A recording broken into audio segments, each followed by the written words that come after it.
1h e 57 minutos, é isso? 1h57. Nós estamos conversando com o professor, pesquisador Alexandre Ride, e o assunto, o tema é meio ambiente, é a relação entre meio ambiente e política de urbanização. E aqui tem uma pergunta do Maicon, professor, ele diz o seguinte: saudações a você e ao professor Alexandre, obrigado, Maicon. Gostaria de perguntar ao professor o ponto de vista dele sobre a prefeitura e o governo, não só nesse período, avaliando esse período, mas de outros períodos que já passamos.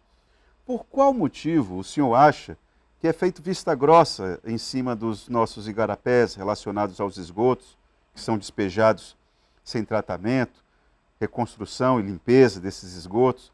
Meu avô, o senhor Elisiário Barbosa, um grande construtor naval da região norte, já dizia há muito tempo que, se continuarmos dessa forma, a alagação de 97, que foi o pontapé inicial desses estudos, será apenas uma amostra sobre a natureza expulsando o homem e a sua insignificância. Enfim, o papel, aqui ele está querendo saber, na sua avaliação, o papel do poder público, porque ele chamou aqui de vista grossa para os igarapés. E aí? Maico, né? Maico. Perfeito, Maico. Em 97, tá certo? Eu sou ali da região, moro ali na região, entrou 10 centímetros na minha casa, uma lâmina de 10 centímetros. Tá? 7 anos depois, em 2004, entrou 60 centímetros. Né? Aí fizemos a APA e tal, né? Uma série de coisas para evitar a expansão, aquele negócio todo. 2004. 17 anos depois, 2021, passou 17 anos sem um transbordamento nessa magnitude. Entrou em 2021, 30 centímetros lá em casa. Metade da última vez. Metade da última, 30 centímetros.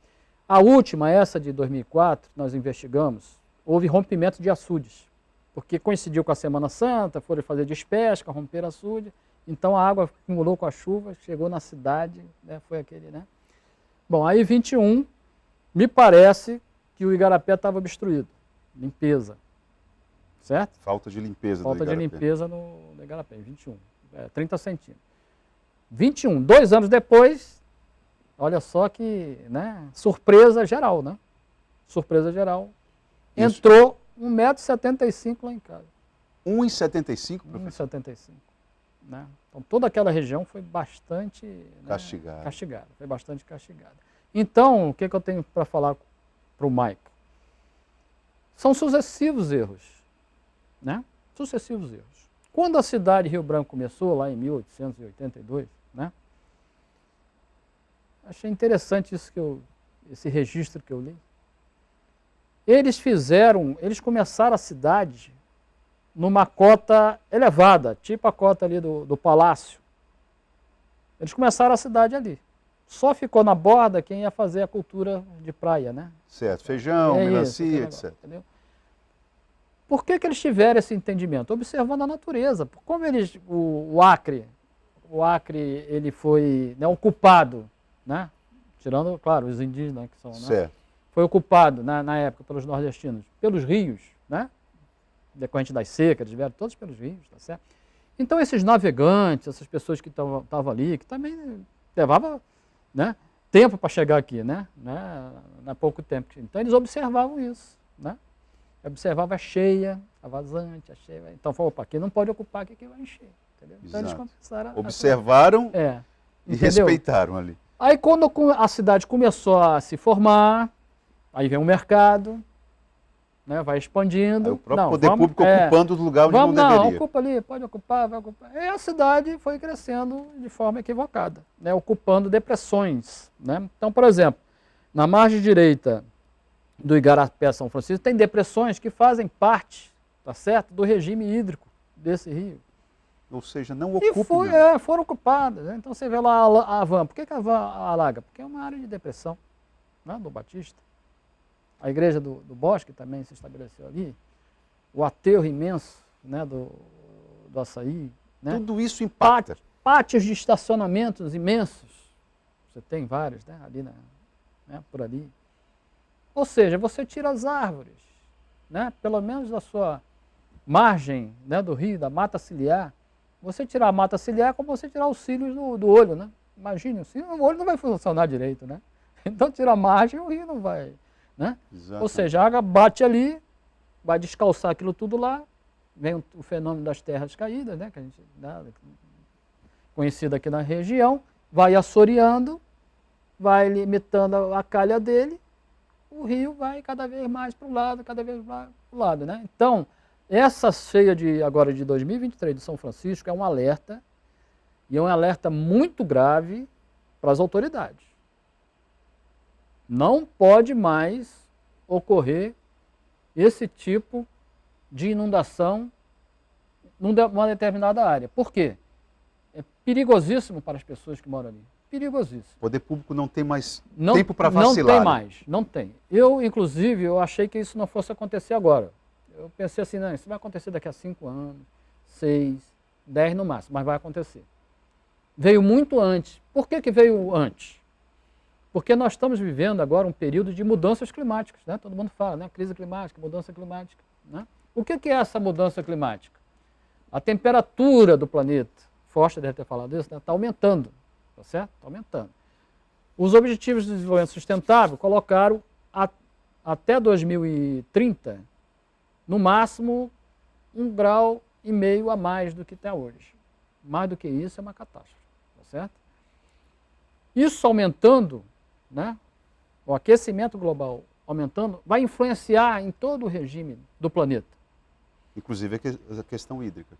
Inclusive na questão hídrica. Então o que aconteceu? Ocorreu uma chuva, essa agora dessa última inundação, parece 187 milímetros. 200, professor. 200? 280 então, quase... Isso ainda vou pegar esse dado tudo certinho em quanto tempo. Parece que foi o que eu anotei lá. Acho que é 187, 187 tem razão, eu que estou equivocado. Mas em pouco tempo. Em pouco tempo, tá certo?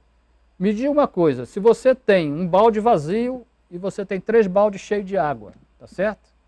E vai colocar nesse balde vazio, todos os baldes do mesmo tamanho, esse balde vazio vai suportar? Não, ele vai transbordar. transbordar. Não, vai transbordar. Então isso que acontece, o leito do nosso igarapé não suporta. Cair muita água em pouco tempo, ele não suporta. Então ele precisa das suas margens, ele precisa das suas depressões, porque a natureza é sábia, ela nos ensina. Então você tem que observar, aprender com ela e reproduzir isso. Olha, a professora Alexandra está preocupada com essa ideia dessa intervenção, né? E ela quer saber do senhor se o senhor tem alguma informação sobre quando que vai acontecer isso. Quando será realizado um novo trabalho de preservação da nascente. Também se poderia até colocar o trabalho da ONG, ver quais são os planejamentos que vocês têm discutido. Perfeito. Bom, desse recurso, né, de emenda do senador, não é isso? Márcio Bittar, né, são 200 milhões para o São Francisco, 200 milhões para o Rio Acre. Né? O projeto está orçado em 200 milhões, isso, foi o que eu entendi. Isso, 200 milhões. Esses 200 milhões é para fazer os estudos, né, realizar os estudos. A partir dos estudos, você teria os projetos. Esses projetos vão ser discutidos, né, em audiência pública, vão ser apresentados, tá certo? É esse o sistema, tá certo? E aí sim a comunidade, todo mundo, né, vai participar, né, vai ver, vai entender o que é, tá certo? A partir disso, da aprovação deles, né, são licitados, né, e aí começa, né, os serviços. Eu acho que a nossa bancada federal poderia aproveitar. Agora também tem problemas de ordem política, partidário, quem é o pai da criança, não sei o quê, isso aí também atrapalha um pouco. Sim. Mas o fato é que essa intervenção, alguma coisa precisa acontecer. O que isso precisa é vir para a comunidade, para que a gente possa se apropriar dos números, se apropriar dos conceitos. Exatamente. E aí a gente possa defender, porque a comunidade fica só falando assim, olha, o Itaã e o professor Alexandre falaram que é preciso proteger, mas fica muito numa ideia. Se isso tem que baixar para os bairros, tem que ir nas praças, as pessoas têm que verem, os deputados, os senadores irem lá explicar, alguém do ministério, sei lá quem, enfim. Então, por uma série de motivos, esses estudos atrasaram. Tá? Não vem ao que eu capto, até porque é uma empresa que está fazendo isso. Né? Eu sei porque, né, eu fico perguntando como é que está. Sim, sim. Então, esses que eu sei é que os estudos atrasaram. Tá certo? Então, eles precisam ser urgentemente acelerados. né? Urgentemente. Porque as pessoas não podem passar por isso, né? Não dá, Todo não dá ano. mais. Veja bem uma pessoa que é um empresário, né? Que tem lá o seu negócio, da noite para o dia perde esse negócio. Como é que ele vai se sustentar, né? As pessoas ficam apavoradas, né? Aquela pessoa humilde que mora lá numa casa na Perdeu beira, a casa. perdeu a casa, perdeu tudo, entendeu? Já vive de biscate, já vive em condições precaríssimas, precaríssimas. Não pode. Tem que ter um projeto bom, satisfatório, que envolva habitação, que envolva urbanização, que envolva lazer, né?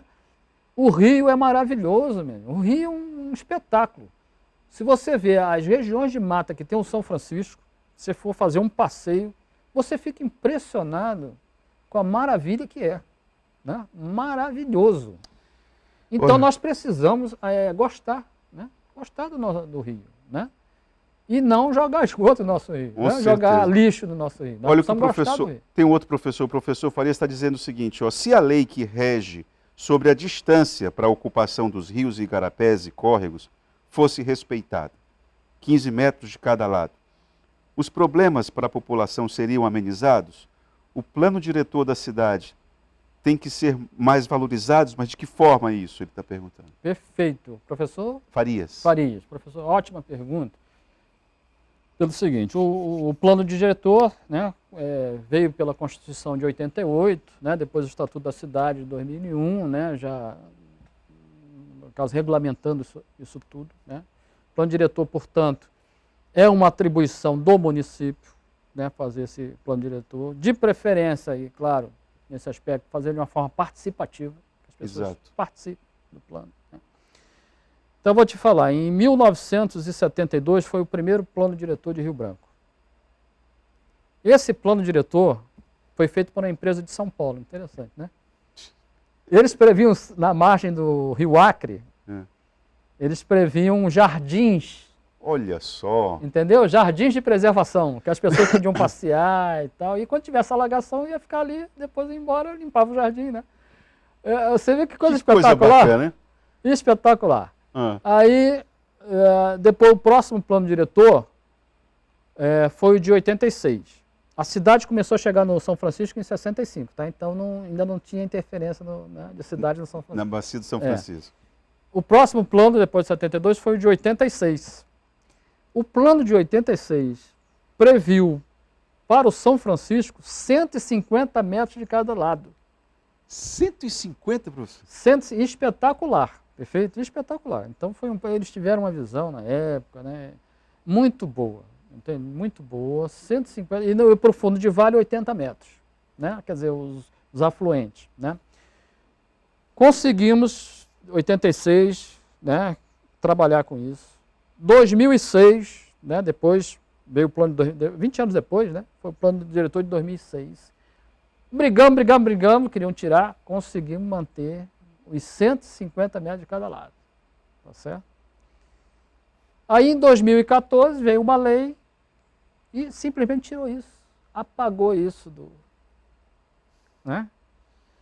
Assim, não, tem um código florestal, tá, mas o código florestal, ele é feito a nível, né, nacional. O plano diretor aqui... Um rio lá embaixo não tem o comportamento do rio amazônico. Com certeza. Você está entendendo? Então você não segue o plano diretor. Para o plano diretor, o Igarapé São Francisco, vamos colocar a calha dele dentro da cidade, aproximadamente 40 metros, tá certo? Seria 50 metros para cada lado. Então você vê que já perde 100 metros de cada lado, tá certo? Já perdeu 100 metros de mata, de fauna, de flora, de melhoria, né? De proteção. Aí vem depois de 2014 veio essa lei, 2016 carimbou. Foi um planejamento participativo. Infelizmente, a balança foi para o lado do mercado, passou a ser 50 metros. Quer dizer, não tem condição, né? Não é à toa que nós estamos do jeito que estamos. Não é à toa que fruto de uma série de decisões. Quem paga por isso? Agora pergunto, quem paga por isso? Quem paga pelo prejuízo? Quem paga? Sempre os mais vulneráveis estão pagando por isso aí, professor. Entendeu? Então é aquilo que pergunta, o governo, não sei o quê. Quem assinou? Nós referendamos isso, de certa maneira. Referendou, entendeu? A sociedade, então por isso que tanto a sociedade como o poder público são responsáveis, entendeu? E nós temos que aproveitar o que a natureza nos deu. E a natureza nos deu esses rios, que são espetaculares, entendeu? Professor, a gente precisa... tem alguma coisa planejada pela ONG? Já tem alguma data? Não, a alguma Raísfa está atividade? sendo reativada, mas a Raísfa trabalha muito com educação ambiental, né?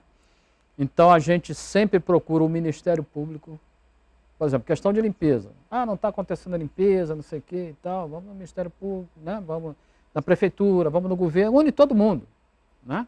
Une todo mundo, tá certo? Faz uma reunião, faz uma audiência e tal, vamos ver as ações que a gente tem que fazer para melhorar. Então, mais ou menos, a Raísfa trabalha nesse sentido. Eu quero agradecer muito a sua vinda aqui. Tenho certeza que, pela quantidade de perguntas que eu não consegui fazer, como que esse assunto, acho que aos poucos a gente vai compreendendo que é possível acontecer aqui o que aconteceu lá, como o senhor citou, lá na Coreia do Sul. Você já imaginou? Mas é possível, é possível. Basta querer. Muito obrigado, professor Alexandre. Vamos para o intervalo e já voltamos.